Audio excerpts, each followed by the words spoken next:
Hi, it's Tim Hagan from Progress Coaching, and welcome to another episode for the Coaching Conversations podcast.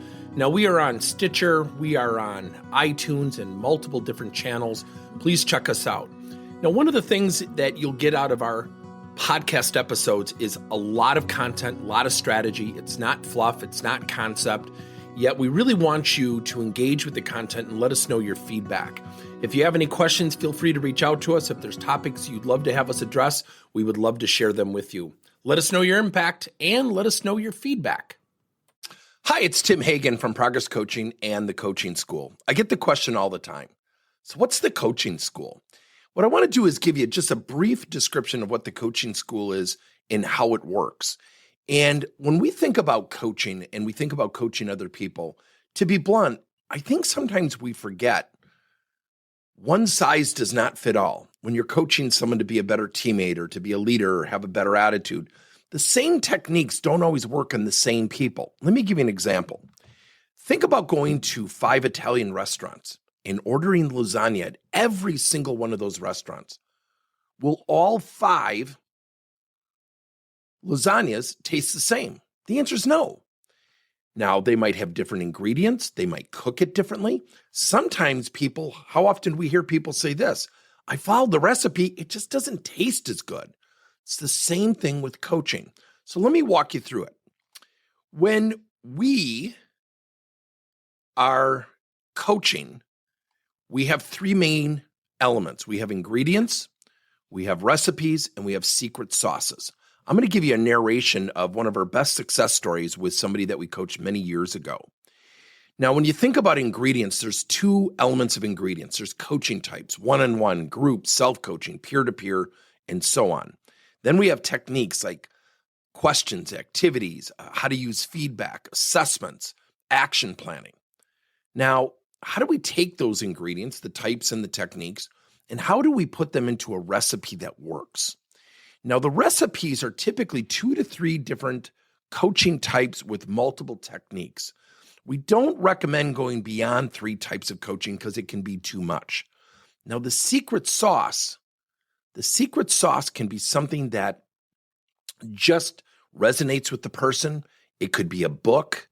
It could be maybe getting them a mentor as a partner to your coaching. There's always a secret sauce. I go back to the fundamentals.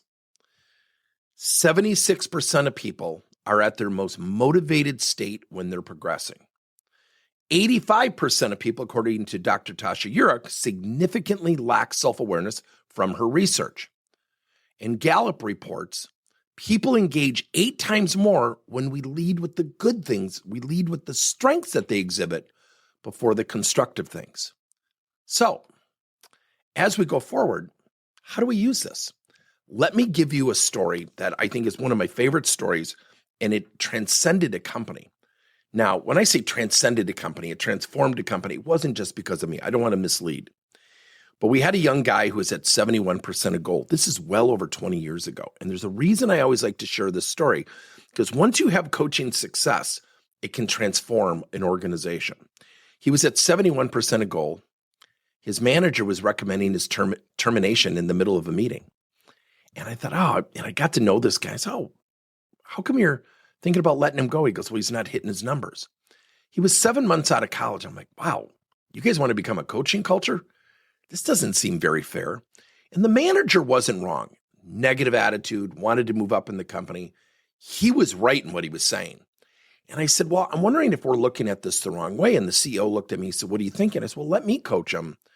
And then I looked at the manager and I said, I'll report back to you. I want you to hear this. So what are we coaching to? Negative attitude, wants to move up in the company. He's in sales, okay?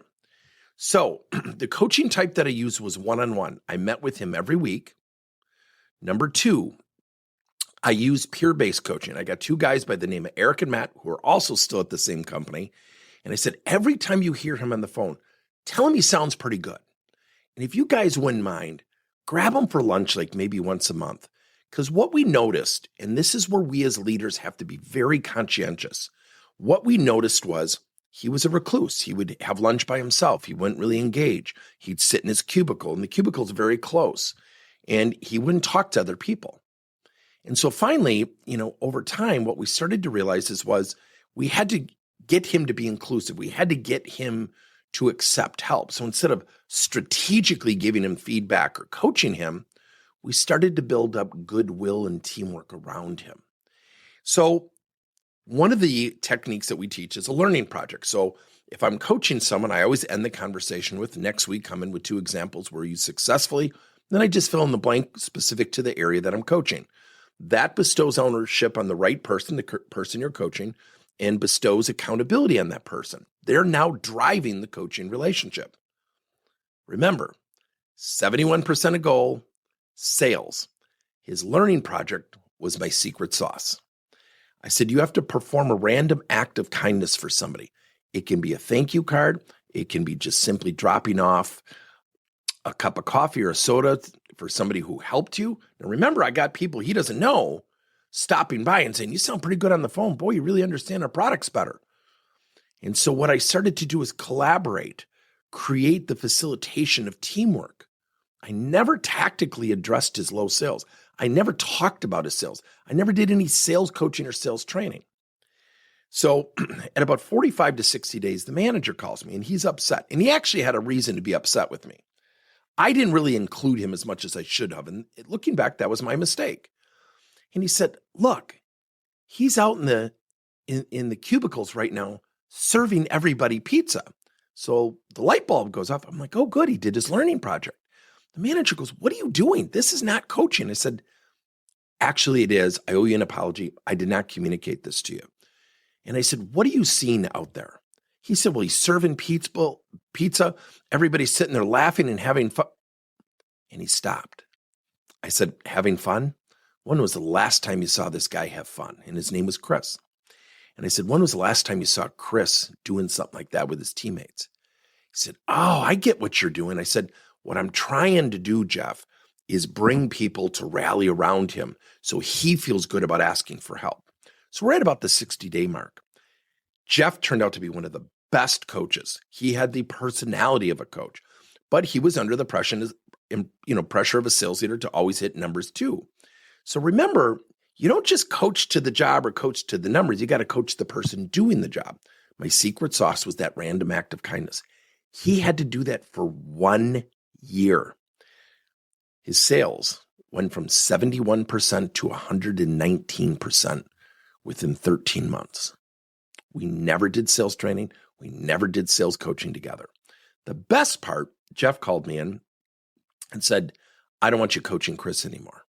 I said, oh, okay, why? And he said, I'm his manager. I should be the one coaching him. I said, absolutely. Packed up. I leave. My phone rings. He goes, are you mad? I go, no, man, I'm so proud of you. You should be. And I said, I'll back out. No problem. Let's just transition together with Chris and it'll be great. Here's the funny thing. I want you to hear this. When he started to hit those numbers and started winning some sales contests, guess what everybody asked for? Coaching. See, your toughest person can be your greatest trophy. So what the coaching school is about is giving you what types of coaching are the best way to coach this situation. What techniques do you need to use? How do I put that into a really well thought out coaching plan, or we say recipe?